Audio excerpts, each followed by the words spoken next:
Galileo को जानते हैं आप? क्या था गैलीलियो? क्या क्या था साइंटिस्ट में? क्या था, किया क्या था उसने, क्या इजाद किया था?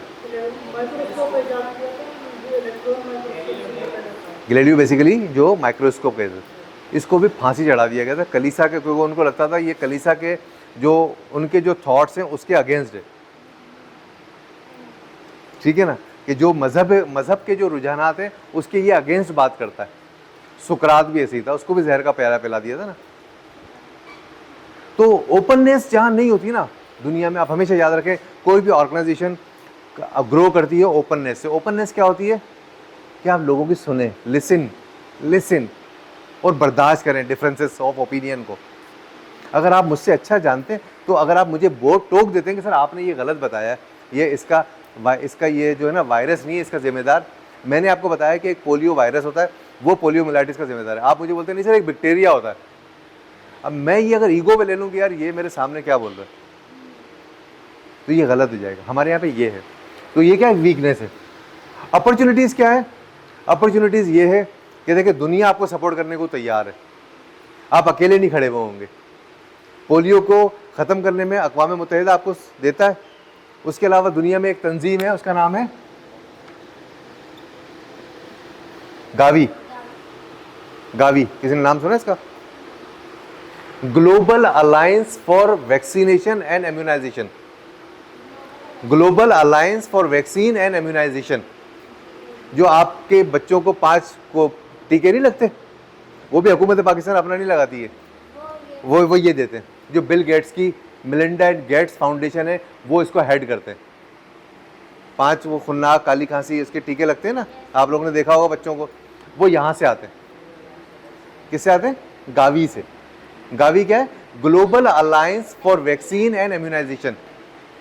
ये जो टीके एंड इम्यूनाइजेशन, ये जो टीके लगते हैं ना, इसको कहते हैं इम्यूनाइजेशन। ठीक है जी। अपॉर्चुनिटी ये है। थ्रेड क्या है? मौलवी आपके पीछे पड़ा हुआ है। आपको ये पता है, आपको पता है कि जो पोलियो की वो बेचारी बाजी जो जाती है पोलियो पिलाने के लिए, उसके साथ एक पुलिस वाला चल रहा होता है, ऐसी शूट कर देते हैं ना। तो अब क्या है, आपने इस सारे पर्सपेक्टिव को देखते हुए ये आपने एनालिसिस करनी है। ऑब्जेक्टिव हमारा ये। चले हम ये सब चीज़ों पे एनालाइज करके यस हम निकल आए कि यार ये एक्सटर्नल एनालिसिस कर दी कि ये हमारे फेवर में ही है। ठीक है। अब उसके बाद क्या करेंगे हम? Mission and vision. यार कोई एक बंदा गूगल से कोई किसी कंपनी का मिशन उठाए और दूसरा कोई विजन उठाए, मुझे ज़रा बताए कि क्या लिखा हुआ है।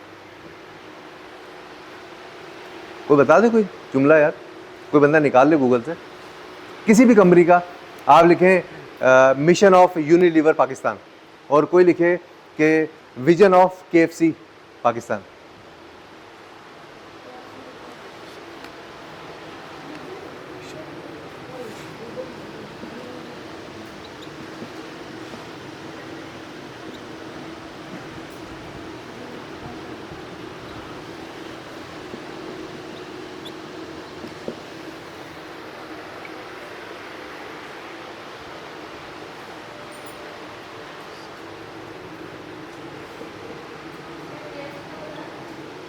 अरे मैंने तो KFC ऐसे ही बोला, आप लोग अपने तौर पर निकाल ले कोई ना। अगर आप लोगों को कोई भी चीज़ याद आती है तो उससे निकाल लें।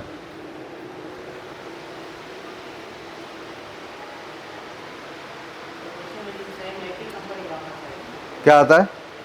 अमूमन एक ही का होता है ना, विजन और मिशन होता है। मैं बोल रहा हूँ दोनों को अलग अलग कर देते ना।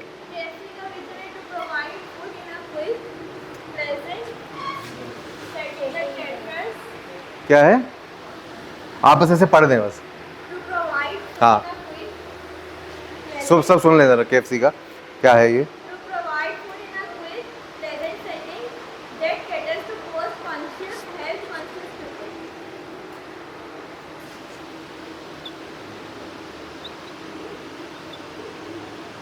और किसी ने निकाला मिशन? सॉरी, हाँ कोई निकला?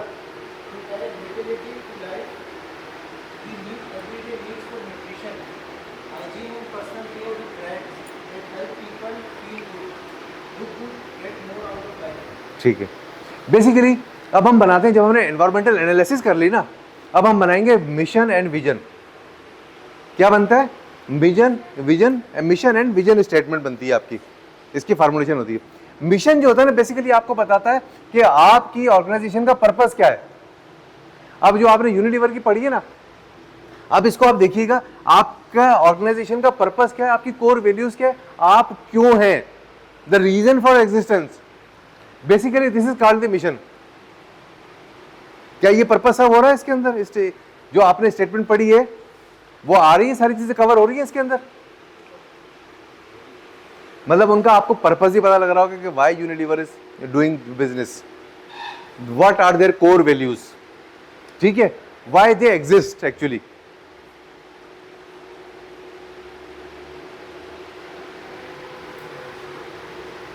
और विजन बेसिकली क्या होता है?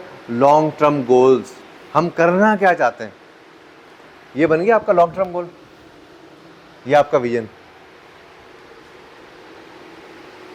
मिशन क्या होता है कि why organization exist, what is the reason of existence, ये क्यों जिंदा है, हम क्यों हैं, हम क्यों ऑर्गेनाइजेशन बने, समझ रहे हैं आप, हम क्यों ऑर्गेनाइजेशन बने, this is called the vision, this is called the mission.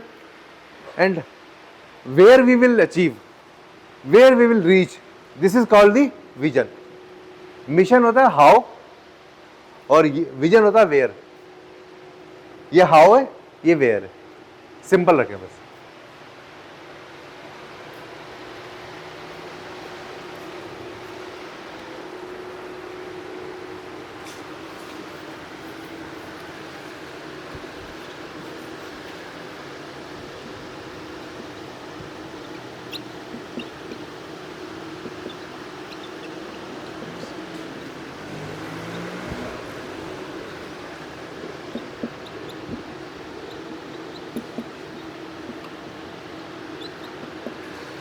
Setting objectives and goals,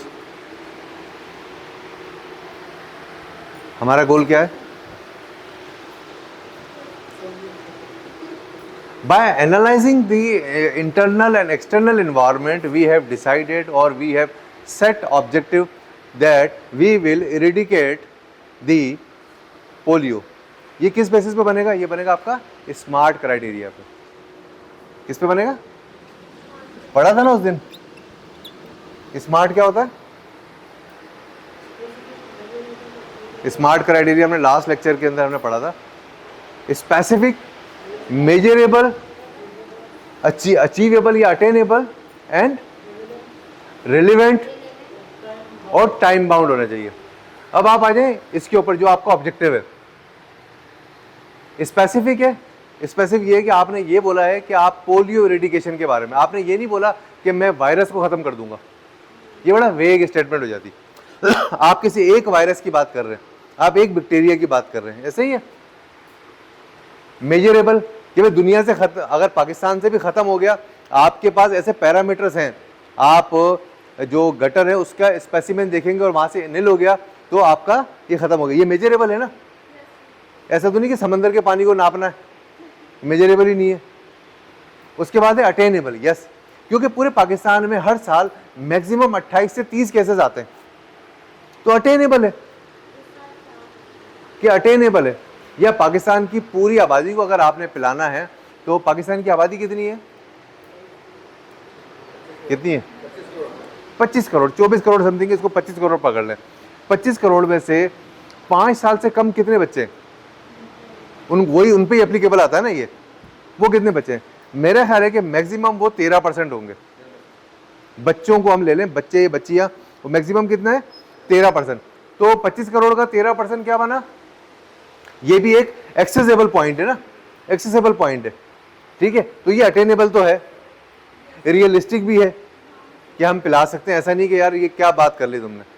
और टाइम बाउंड, हम बेसिकली हर साल ना उनको एक देते हैं कि यार इस साल हमने ये करना है, कि हमने मिनिमम करना है। आज से 4 साल पहले ये केसेस 4 पे आ गए थे, ये घटते घटते 4 पे आ गए थे। फिर थोड़ी सी जो नॉर्दर्न एरियाज में इंसर्जेंसीज हो रही हैं, उसकी वजह से वहाँ पे लोग उनको पिला नहीं पा रहे थे, तो उसकी वजह से ये दोबारा से केसेस बढ़ गए। या आईडीपीज कौन होता है? उसको उनको कहते हैं आईडीपीज। क्या कहते हैं? यस, वो जो वहाँ से लोग आए ना, जो इंटरनली डिस्प्लेस हुए वो जब यहाँ आए, वो लॉ एंड ऑर्डर की सिचुएशन, लॉ एंड ऑर्डर की सिचुएशन, उसकी वजह से लोग इंटरनली डिस्प्लेस हुए। आपको याद नहीं है शरीयत मोहम्मदी सूफी की जो तहरीक वहाँ हुई थी मिंगोरा मालाकंड के अंदर, वहाँ से लोग बड़े डिस्प्लेस।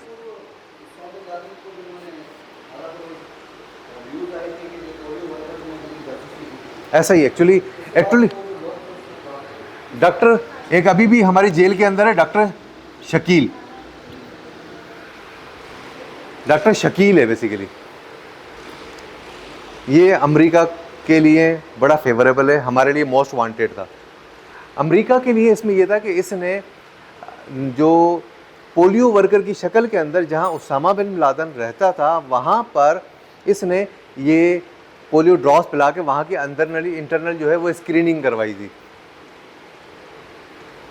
नहीं समझ आए हैं?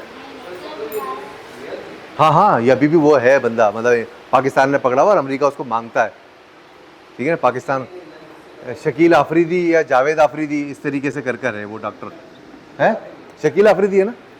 तो शकील आफरीदी ने ये काम किया था, इस वजह से भी लोगों ने इंटरनली ये किया। लेकिन हम ऐसा नहीं है, मतलब जो वहाँ केपीके के अंदर जो मामला है ना वो अलग मामला है। मैं मेरा बड़ा फ्रीक्वेंट वहाँ आना जाना होता है जी। ये तो एबटाबाद का था ना, ये सारा वाकया तो एबटाबाद का था। तो एबटाबाद वालों की तरफ से आपको इतनी रेसिस्टेंस नहीं मिलेगी, केपीके मालाकंड वगैरह उस तरफ से ज़्यादा है, ठीक है जी। तो ये ऑब्जेक्टिव सेटिंग हो गया, स्मार्ट क्राइटेरिया पे आपने ऑब्जेक्टिव सेट कर लिया जी। अब उसके बाद जब आपने ऑब्जेक्टिव सेट कर लिया, अब क्या आपकी स्ट्रेटजी फॉर्मुलेशन, कि अब आप स्ट्रेटजी बनाएंगे कि how to achieve that objective, ठीक है। स्ट्रेटजी क्या होगी आपकी, how to achieve that objective. अब यहां पर क्या स्ट्रेटजी बनती है, क्या स्ट्रेटजी है पाकिस्तान की पोलियो को खत्म करने के लिए? देखिए एक कॉम्प्लेक्स है ना, इसमें पुलिस भी इन्वॉल्व है, हेल्थ वर्कर भी इन्वॉल्व है, इंटरनेशनल एजेंसीज भी इन्वॉल्व है। ये स्ट्रेटजी हो गई ना। मतलब अगर सिर्फ एक बंदा होता, भाई एक डाकू को पकड़ने जा रहे हैं तो इतने सारे लोग तो नहीं जाते ना, पुलिस जाती है जो रिलेवेंट होती है, वो एक प्लान करती है यार इसको ये यहाँ से भाग सकता है, यहाँ से भाग सकता है, यहाँ से भाग सकता है, ऐसे ही होता है। लेकिन ये क्योंकि कॉम्प्लेक्स प्रॉब्लम है, ये कॉम्प्लेक्स प्रॉब्लम है ना, तो इसलिए इसको बनाने के लिए स्ट्रेटजी बनानी पड़ती है। और उस स्ट्रेटजी की मैनेजमेंट क्या होती है, स्ट्रेटेजिक मैनेजमेंट। एक स्ट्रेटेजिक मैनेजमेंट हमेशा कॉम्प्लेक्स प्रॉब्लम के लिए आएगी और बड़े ऑब्जेक्टिव के लिए इस्तेमाल होगी।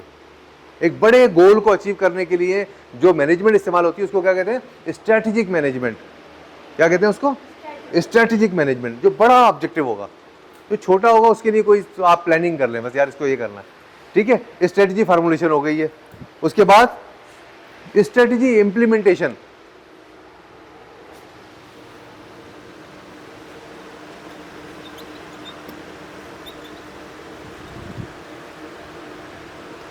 स्ट्रेटजी फार्मूलेशन हुई, फार्मूलेशन अभी आपने स्ट्रेटजी बनाई। आपने स्ट्रेटजी क्या बनाई कि यार सबसे पहले जो है ना नॉर्दर्न एरियाज़ को हमने कवर करना है। आपको पता है एक वक्त ऐसा भी आया था, बल्कि अभी भी है, जब ये इसकी ड्राइव चलती है ना तो बस स्टॉप, एयरपोर्ट, हॉस्पिटल्स, सब जगह पे पोलियो वर्कर बैठे होते हैं। जहाँ बच्चा देखते हैं वो पिला देते हैं, या तो उसके नीला निशान देखते हैं, अगर नहीं है तो उसको पिला देते हैं। ऐसे ही है ये, क्या ये स्ट्रेटजी है कि जहाँ बच्चा नजर आए वहाँ पे आप कर लें।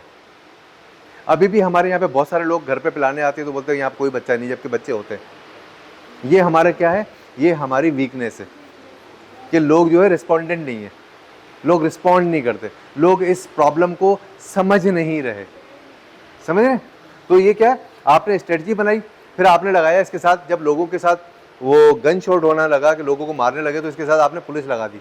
वहाँ पर केपी के अंदर तो शायद फौज भी होती है, हमारे कराची के अंदर तो शायद ये पुलिस वाले साथ होते हैं, ठीक है। पुलिस वाला शायद अजीज़ाबाद के अंदर शायद साथ ना हो, लेकिन अगर वो शेरपाव कॉलोनी के अंदर है ना, या औरंगी टाउन के अंदर है, तो वहाँ दो ज़्यादा साथ होंगे।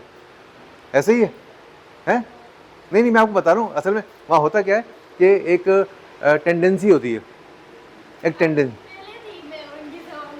नहीं, चल मैं आप औरंगी नहीं, आप ये कह लें कस्बा कर लें, कस्बा कर लें। हाँ, तो मैं वही कह रहा हूँ ना, ज़्यादातर रेसिस्टेंस असल में इन्हीं तरफ से आती है ना। स्ट्रेटजी हो गई, स्ट्रेटजी इंप्लीमेंटेशन। अब भाई सब पुलिस वालों को सबको कोऑर्डिनेट करके उन्होंने बोला भाई अब आपने निकल जाना है आपने, ठीक है, ये आपकी स्ट्रेटजी इंप्लीमेंटेशन हो गई। अब उसके बाद होता है मॉनिटरिंग एंड कंट्रोल। क्या होता है? मतलब आपने स्ट्रेटजी बना ली, अब इसको इवेल्युएशन तो करनी है ना।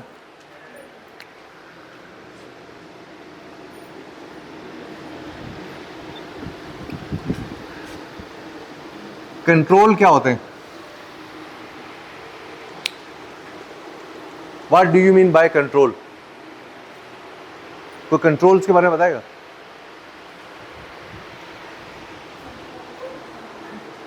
कोई भी आप ऑब्जेक्टिव सेट करते हैं, उस ऑब्जेक्टिव को अचीव करने के कोई पैरामीटर सेट करते हैं आप, वो जो पैरामीटर्स होते हैं वो कंट्रोल्स होते हैं। चेक एंड बैलेंस जो होता है, दिस इज बेसिकली कंट्रोल्स। इसको मैनेजमेंट की लैंग्वेज में कहते हैं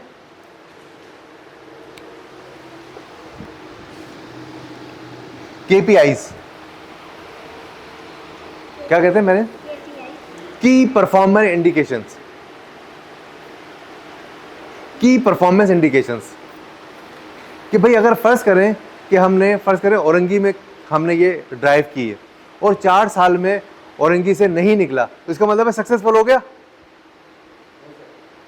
बाद में भी आ सकता है ऐसे, तो ऐसे हम अभी ये फर्ज कर लेते हैं कि 4 साल हमने एक डेड, क्योंकि हमने ही एक सेट करना होता है ना पैरामीटर, हमने KPI सेट करने होते हैं कि भाई जहां पर भी फर्ज करें 4 साल नहीं, हम बोलते हैं भाई 2 साल में भी अगर नहीं निकला तो हम इसको कंसीडर करेंगे ये एरिया ये पोलियो फ्री है। जैसे पाकिस्तान के बहुत सारे जो हैं वो एरियाज हैं जो पोलियो फ्री है, वो एक अरसे से वहाँ पे कोई केस नहीं निकला। अमूमन इसमें पंजाब के एरियाज हैं, अमूमन इसमें पंजाब के एरियाज हैं, ठीक है। तो KPIs हम सेट करते हैं। तो KPIs क्या होते हैं? वो इवेल्युएशन का तरीका जिसमें आप किसी भी परफॉर्मेंस को इवेल्युएट करते हैं, उसको क्या कहते हैं? की परफॉर्मेंस इंडिकेशंस, इंडिकेटर्स, ठीक है। की परफॉर्मेंस इंडिकेशन किसी भी आप काम को इवेल्युएट करते हैं कि ये अपने हिसाब से जा रहा है या नहीं जा रहा, इसको मॉनिटर, सॉरी, जैसे फर्ज करें कि एक बंदा फैक्ट्री में काम करता है, उसका काम ये है कि उसको मैगी नूडल्स को पैक करना है, नूडल्स को सिर्फ उसमें पैकिंग करनी है, डब्बे में डालना है। अच्छा, उन्होंने क्या किया है कि यार अगर एक बंदा 12 घंटे लगता है ना, 12 घंटे की जॉब करता है, तो उस वक्त तक इसको 1200 पैक करने चाहिए। ये क्या है? ये KPIs है। अब फर्ज करें कि ये बंदा जो है ना, ये बंदा कर रहा है 1000, इवेल्युएशन हो गया कि he is not doing his job rightly. इस टाइम फ्रेम के अंदर उसको कितने करने चाहिए? 1200। ये हमारा क्या है? ये KPIs है, की परफॉर्मेंस इंडिकेशन।